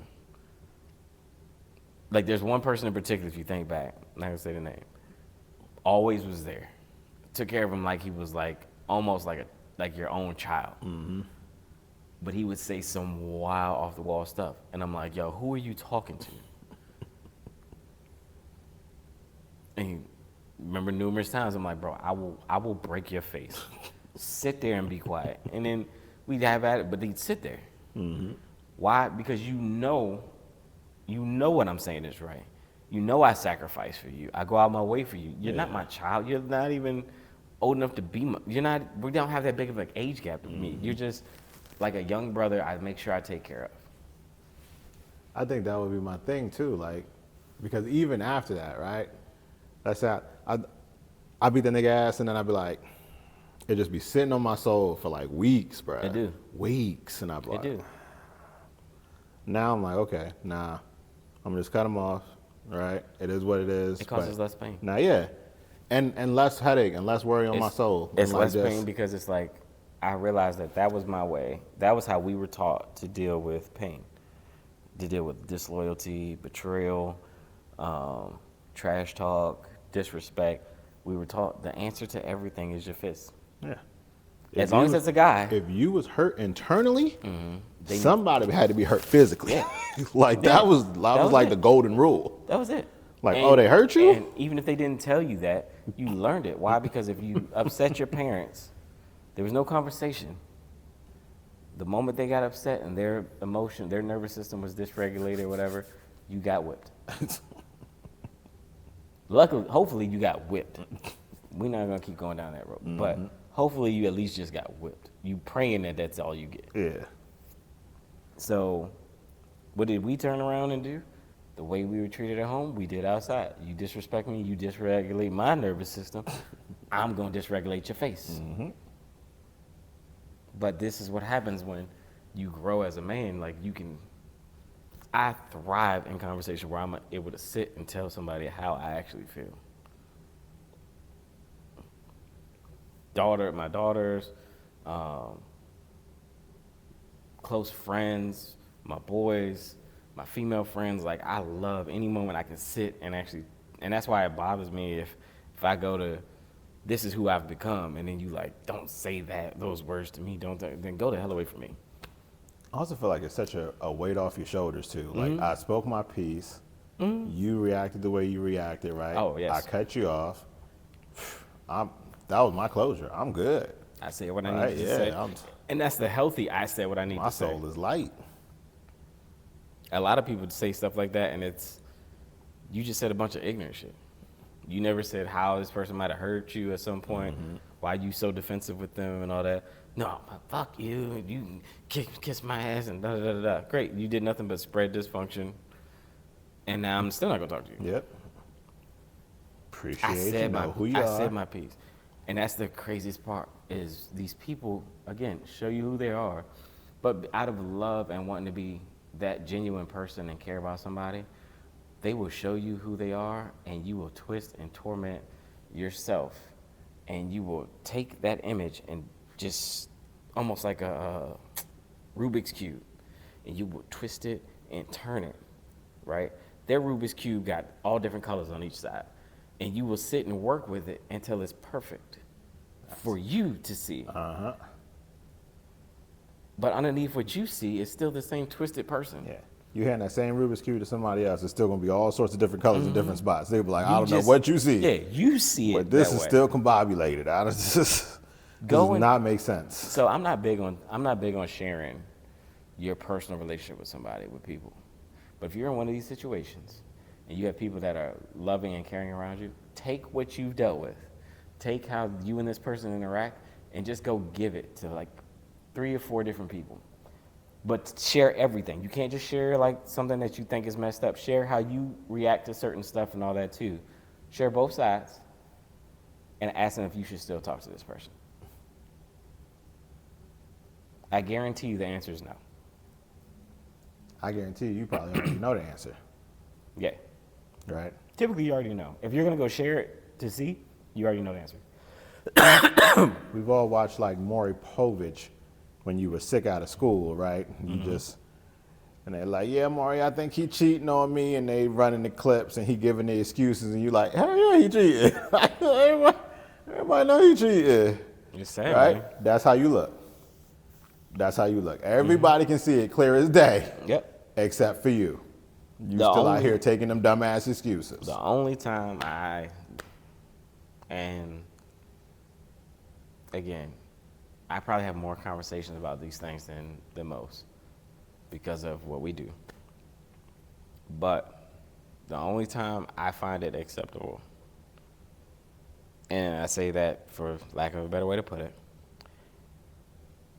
is if you're somebody who's going through something and you have a toxic connection to somebody and you're trying to see the good in them because you are focused, you are rebuilding yourself at the same time, it's the only time. But when you come out, and if you're talking to me, I'm going to bring it up after you come out. You got a little small window to figure it out for yourself before I'm like, so we still putting up with that? You still putting up with piss poor behavior? Mm-hmm. Because I'm telling you, for those of y'all that are still stuck in it, the moment you move that person, the moment you move that person out of the way, there's a line of people waiting to be treated the way you treated this person. Because when you're genuine, that genuine care, energy, effort, everything that you did for this person, for the right person, oh my God, they've been waiting for somebody to treat them that way for years. And this person's gonna take it for the key word there granted. is for the right person, right? Yeah, right person. Like we like to complain a lot about the treatment that we get, and then we go right back into the same pool and grab the same type of people. No. Right? How many times are you reaching for the same thing? You've been looking for the same thing. You're reaching in the same damn pool. You know what that pool is gonna get you. Stop getting them damn people. Right? And one person said that thing was poking, and then you gave them your number, right? And this person said that thing fat, and now you're giving them your number. It's the same type of people. Yeah. They're the same people. Stop going for them people. Ask them to go to church, though. Ask to go places find that somebody like of substance. that. Ask, can we go sit and have a cup of tea? It's very rarely do I talk to people and I'm like, yeah, no, I liked anime and I went to Comic-Con and, you know, she was at an anime panel and I was at that same one trying to get an autograph too and, you know, our comics touched. And that's the type of people you need to be looking for. The people with similar interests, right? People that like the stuff that you like, right? That's going to treat you the way that you like to be treated, that y'all can do stuff together and grow, right? Too many times we're looking for people that are strictly off of looks. Right? Strictly off of, they had this flashy car. They had these nice clothes on, right? Strictly just off of the things that we see that were like, that's it. I think it's funny because like I can care less. Clothes don't impress me. Like your clothes, Yeah. you got nice fancy like J's on and all that. Like that's great, but you needed help with groceries last month. Yeah. Like who the fuck cares about shoes? I truly don't care about shoes.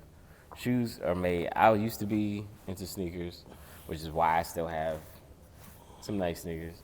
He's a sneakerhead, but me personally, like it's just not. That's not my like. You have to be around somebody who has similar interests. Like he said, if she likes sneakers, great, but you cannot like sneakers and then can't buy groceries. Yeah. Like, Or you can't like sneakers only because she likes sneakers. Yeah, And now you buying unnecessary sneakers because she likes sneakers, right? that's stupid. So now that's not you.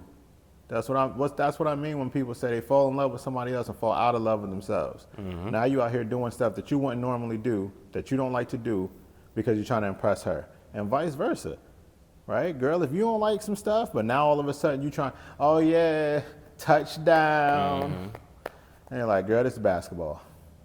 She's like, oh okay, go. You're like, damn it, wrong sport still, right?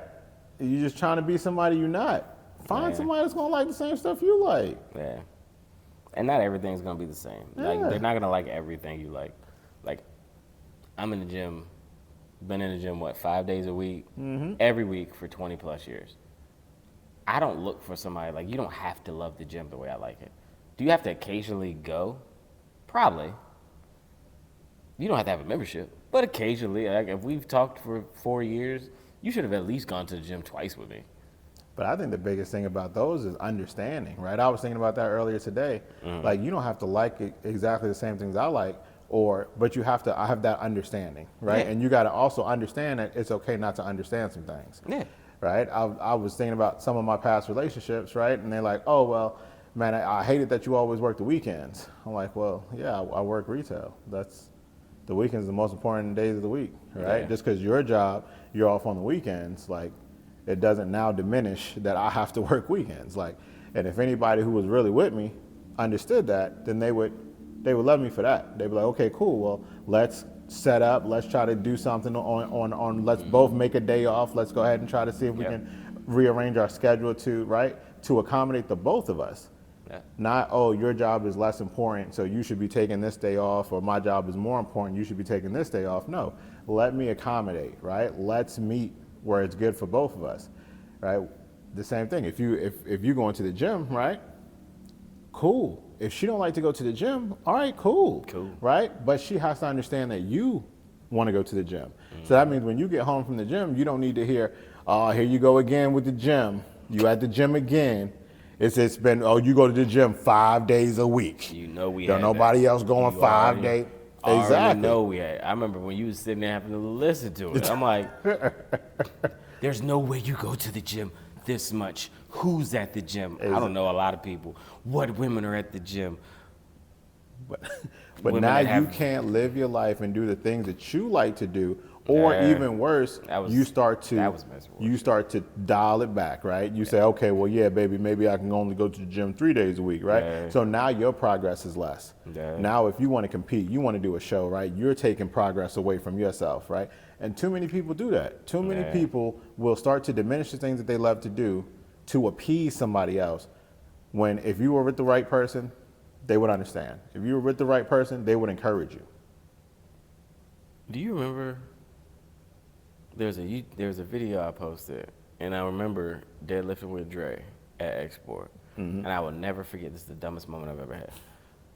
Not the dumbest, but it's definitely up there. And it was like I'm deadlifting, and we have the camera set facing this way, and there's 2 girls in the back, and the one girl I had no idea who she was at the time. And we're deadlifting.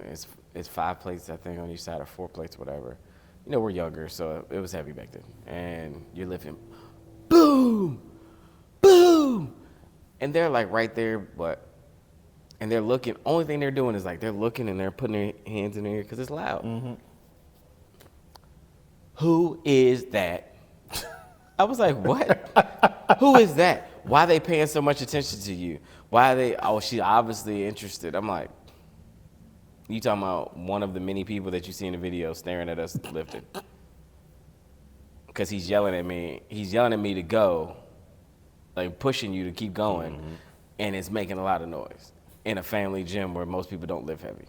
And she's like, no, you obviously messed with somebody else. I was like, and you look back at stuff, man, I'm like, you have dealt with so much nonsense, accusation, because you, even looking back at that, you didn't heal from the relationship you had before me. Mm-hmm. You got out of the relationship with him and ran to me, and then I dealt with the broken pieces of you. Yeah. Then on So- top of that, we make excuses for broken people, right? Oh no, Yeah. she was in a bad relationship before, and she just needs somebody to show her how to love properly, and just need somebody to show that she's really gonna be there, right? It's just gonna be me. That's me. Yeah, and you know Right. what I relate to that? But it ain't on you. Look at Mike Tyson's training videos, right? And look at that heavy bag that he used to punch. Mm-hmm. See how beat up that damn bag was? That's what you about to look like. You about to be her emotional fucking punching bag. Mm-hmm. And then the saddest part will be if she take it all out on you and then move on to somebody else, and he get the good part. Yeah. While you got the chewed up, beat up Rocky Balboa. But you said tomorrow we're gonna do a part 2. Oh yeah. We can go on and on, but this is going on to part 2 tomorrow. I believe it's tomorrow. It should be tomorrow. It might be a few days from then, but it should be tomorrow, part 2, featuring Lolo, the sis. That's where this whole thing stemmed from, was her. She wasn't able to be here. That's my fault, but we'll get her on here. We'll get back on topic. I told you today was gonna be a free ball, one of them free ball and jump. We're just gonna kind of take it and run with it. So that's where we're at. Stop sacrificing who you are because you love somebody. Mm-hmm. Be genuinely who you are. Try, do your best to care for people, but do not abandon who you are. You have to still care about you. You have to still, you can put yourself first and not be selfish about it at the same time. You know what I mean? It is what it is. As Carlos Miller once said, like who like you. Exactly. I thought he was gonna come up with something else too. No, that's it. That's it. Real simple. Like who like you. Yeah. That's actually really simple. That's it. And believe, best thing to do when someone's angry, when you're dealing with somebody, let them get angry. Don't make them angry. That's what I said. Let them get angry. And listen to the words they say. When they're mad, how they truly view you will come out. Mm-hmm. So when they get mad and they be like, oh, this is why I should have stopped talking to you a long time ago, and now I don't want to talk to you. Like, who wants to deal with you? Like, you're too much, and it's just too much. I should just go with somebody else. You're right, you should. So when they calm down and they come back, hold them to that shit they said when they were mad. Remember, because I've been extremely angry with somebody and never said hurtful stuff. I may get upset. I may raise my voice. It took me a while to stop saying bitch, but DMX got that embedded in my body. Because you keep in mind, when you say hurtful stuff, you're saying hurtful stuff. Yep. So that's your intention. Your intention is to hurt. Yep. At one point, my trait that I developed through survival, which, to attest, someone who was right next to me as I grew up, he saw that is how my family reacted to each other when we would get mad. My mother, my parents would say hurtful shit to us. You most of the time wouldn't say hurtful shit to them, not when we were young, because you were gonna get kicked in the face. So you turn around, you say hurtful shit to your brother, he said hurtful shit back to you, and then you'd go outside, play basketball, and forget all of it happened. That's how we grew up. As I got older, and especially once I became an adult, me and my parents would butt heads, and we would just say hurtful shit back and forth. Now that I'm an adult, and we're not gonna even have that. Like once I fixed who I was, because I can't control you, so I had to fix me. I no longer do any of that. I don't believe in saying hurtful stuff to people I care about. I would much rather be an adult about it, sit you down, have a seat. We're going to address the issue we have. Why? Because I care about you, you care about me. We don't need to get disrespectful. Again, it's us. There's an issue. We need to address the issue, fix the issue, and move on and grow. And that's what an adult relationship looks like. So that's where we're at. That's where we're gonna leave it at for tonight. In the great words of Snagglefugo Hua. Who? Nah, I was gonna say I actually had something I was gonna say, but I ain't gonna say it. It might be offensive right now. Oh, real quick though, I do want to say this.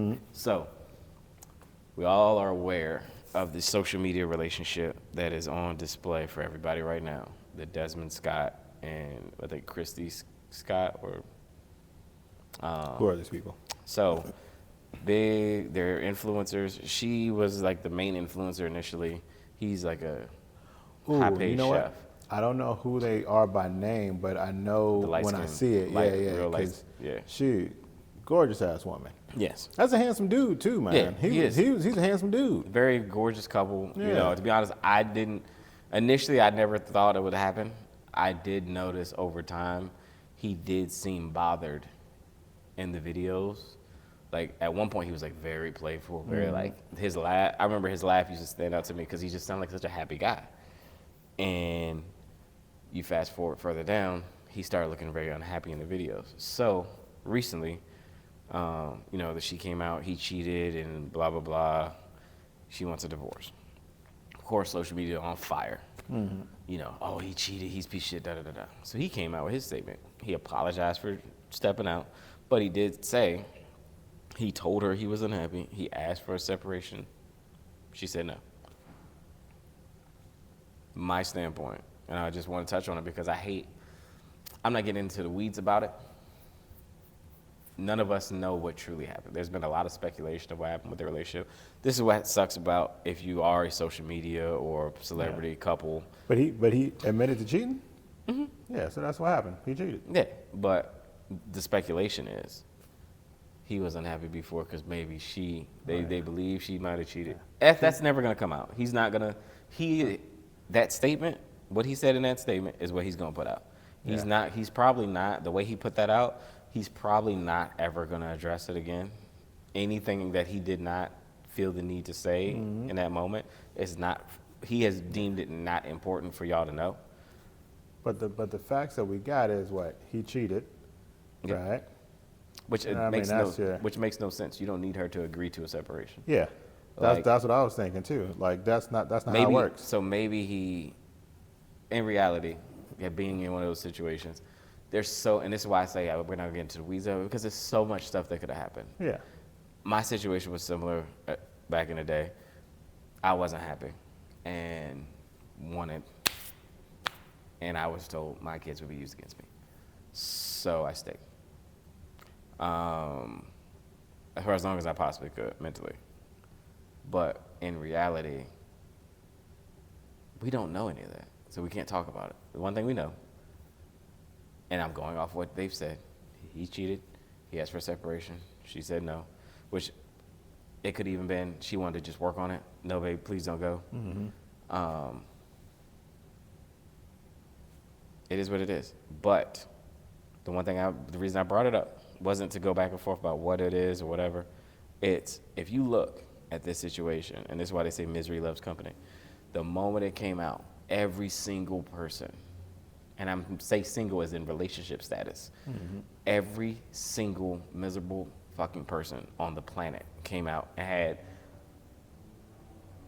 she needs to do this, he needs to do that, she needs to do this, she needs to do. No one should be listening to you. Unless you're like some type of specialist, this is what you do, like you're a relationship coach or something like that, and they don't need to listen to you. About to say, yeah, even with that, they can't say anything unless they got all the facts, That's right? what I'm Unless saying. you are Nobody- their personal therapist or Yeah. something. They've been giving you all the facts this whole way through. You done watch it play out the whole way through, right? That's the only person that can speak on it.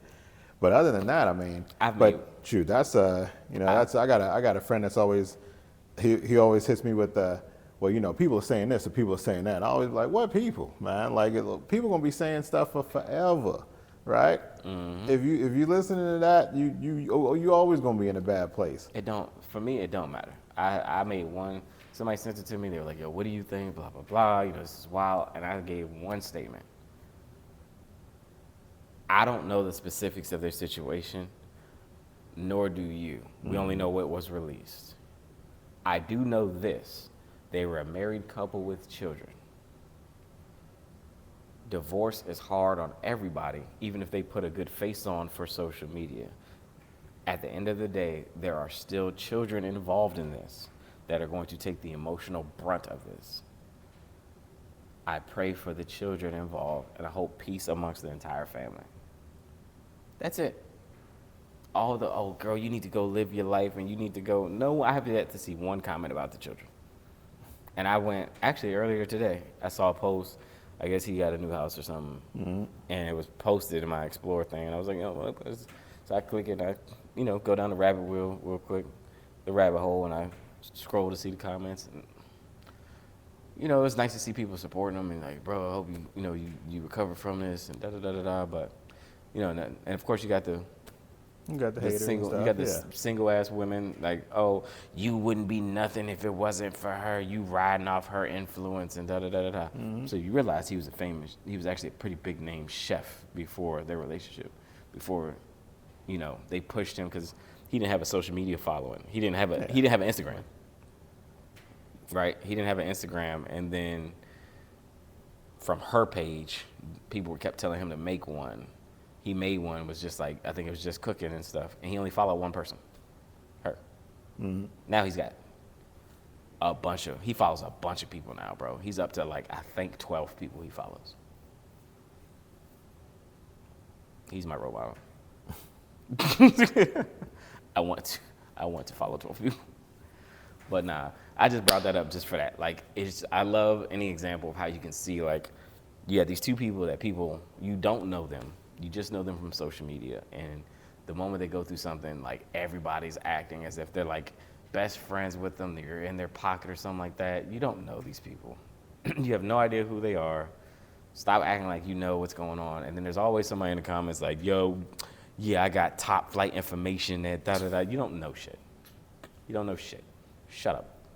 I think that's the thing about social media and about just, especially if you've been an influencer, you've been an influencer for a long time, right? People feel like for some reason they know you, right? Yeah. They feel like they've been on this journey with you. They can feel like, right? Years from now, there'll be somebody that's like, nah, man, I know Brandon and Melvin, man. And, I've been watching them since day one, man. It's real messed up, right? Like, you be like, all right, you don't know me like that, you don't right? know. Like, there's a side of me. And then social media, you only see what we give you. You only see what somebody gives you. Yeah. Like, it's just like anybody else's Facebook, like it's all just for the show. It's the I'm perspective. not about to cut the camera on and I'm sitting here crying and boo-hooing and shit. And, you only see one side. Or I'm plastered drunk laying on the floor like, cut the camera on. Some people will do it for the fame now. Some people do it, some but people it's, do it that for ain't, the fame, man. it's not. But you'll always have like people commenting for no reason, right? It gives them something to do. Yeah. Right? It's the only reason why social media is so huge. It gives everybody a voice, even people who don't deserve one at all, right? Nope. So Insignificant. everybody It'd be the most insignificant person. And it's the only place where somebody can have a voice and really not worry about that backlash, right? It's the same people that if they bumped into you in the street, they wouldn't say nothing to your face, right? That's like the people, I used to always say this, people I work with, you'll have people that like have a bunch to say about you. Mm-hmm. And it was always the case, like, oh, this person said this person said that, da-da-da. I walk in the room, mum's the word. I've never actually had anything disrespectful said to me to my face. Yeah, because they ain't got the heart for that. Trigger fingers turn to Twitter fingers, right? Yeah. They ain't got the heart for that. I'm like, and it's crazy because I'm like, it be people like, and they swear up and down, like, I tell them, I don't rock with him. I don't da-da-da-da-da. And then when I see them, they like, hey, buddy. Mm-hmm. How you doing? How you been? Fuck you. Yeah. But I've always been that guy. Mm-hmm. I've always been I'm going to tell you exactly how I feel. I don't sugarcoat nothing. I'm going to tell you point blank and simple. Only time I sugarcoat anything, that means I care about you. I'm trying not to hurt your feelings. But typically, like, what I have to tell somebody, they're like, oh, I heard you've been talking about behind my back. I swear to God, whatever you heard, I probably have already said it to your face if it's true. Exactly. And they're like, oh, nah, because I heard, and I had to tell them, I was like, oh, well, you said I was stupid and da-da-da-da-da. I told you that. Yeah, you dumb as hell. They're like, yeah, there's a way. I told you to your face. It was a bag of rocks, remember? Well, you probably too stupid to remember and shit. That's Yeah. your problem. That's a problem right there. Yeah. So I'm like, bro, it killed me. Like, but you also gotta realize that shows a lot about you. When people trash talk you, when you're not in the room and you come in the room and everybody's silent, it speaks wonders about Oh you. yeah. Yeah, that means they know what's up. Mm-hmm. All right. They know they're not gonna disrespect to your face. That means you, They know what's up. You're him. Yeah. They Him. know. Your energy is there. Your energy is powerful. If you was somebody else and they weren't worried about no repercussions, they would be bold, right? You walk into the room, they'd be like, "There go that bitch right there." You be like, "Oh, word." you who you think I am? Exactly. That's crazy. Okay, bet. What do you say? That's crazy. That's crazy that you have that little amount of respect for your job. So I'm saying, if y'all could just clear the room real quick. Gotta talk to little buddy. Cut that camera off. But yeah, that's just tonight's thoughts. You always gonna have that, man. Yeah. You can't. Wise man told you, man, don't argue with fools, man. Yeah. That's Wise man told me, don't argue with fools and don't get a relationship. because people from a distance can't tell who is who. That's true. But that's what my wise guy said. Don't argue with fools. And he actually specifically told me, he's like, do not get in a relationship. I didn't listen at all. At all. I think I pretty much, actually, not too long after that, I was in another relationship because he was like, I told you not to get. I remember. So you don't listen. Because we was on the That's bike. the We was problem. on a Boy, stationary don't bike listen. at the gym. I hated that damn thing. I still hate it to this day, but I do it. And he died during COVID. Dang. And he's my mentor. And he used to get on me so bad because he was like, he would listen to things I would deal with in relationships. And he's like, you're an actual good guy. But the person that you're going to need to be with is when you get older. He was like, the stuff you're doing right now, women your age don't appreciate. And I never understood what he was talking about. Because they had fat ass. But now that I'm older, I'm like, yo, I now realize like the stuff I was doing, I was giving wifey treatment to women that don't even know how to be a girlfriend. Yeah. Like, you're treating somebody how you would treat your wife, but they don't even know how to just be a basic girlfriend. You know what I mean? So when you hear people say, like, oh, I'm not doing all that, you gotta just give them a taste of what it's like, and then if it's serious and it goes down, then you start to, no, it's actually extremely horrible advice. At that point, you should probably stop listening to this person immediately. Like they got some type of STD out of the mouth. No longer listen to anything that come out their mouth because that makes zero sense. If you give somebody 50% while you're talking, the relationship is going to fail. It's going to fail because you didn't give 100%. You give 100%, and if they don't act accordingly, then you pull yourself out and you go be at peace until you find who you believe is right. Stop listening to that horrible advice. And if you meet somebody that's only giving you 20%, 30%, 40%, and they're like, oh, this is all I can give, they're telling you already that they can't show up the way you need to show up. Move on. Because there's somebody waiting to give you 110%. Mm-hmm. So, if you happen to take somebody out overseas or out of the country or even to the territories and they don't appreciate it, move on. That's it. Those are huge things, man. Stuff like that. If you do something big for somebody and they don't appreciate it, stop staying there. Mm-hmm. You got to stop staying there. You got to move on. There are way more women than men. At least is what they say. And I'm willing to bet there's way more women waiting to treat a man the right way than there are men waiting to treat a woman the right way. Just to be honest. There's a lot of good guys, but I'm saying the numbers are way off. If you're with somebody and they don't appreciate you, let them go off and go be with somebody else. Just when you let them go off and be with somebody else, remember what you let them go and do. Yeah. So you don't let somebody go and do that and let them come back to you. You gotta live with your decisions and deal with your consequences. Exactly. Boom. Like that. That's why I'm going to go buy a motorcycle tomorrow. Bet. All right, guys. That's it for tonight. Definitely got lost in the middle of that topic because we did not know exactly what the question was. We need old girl like what is it? What's that? Cameron and Mace joint. Oh, it yeah, is the what girl. it is. Yeah, the girl. Yeah, we need like one of those. We need like a Molly Karam that just like keeps us on track. It's like, hey, and they just like kind of just circle us back around. We the can wagon. get that. That's what we need. We can. Well, we're adding a female to the panel anyway. Need. It's not. So this was never meant to just be us two. It just ended up this way. It was actually 4 people initially. 2 people got knocked off for not. The energies just weren't there. So we're actually looking to go to either 3 or 4. Who knows?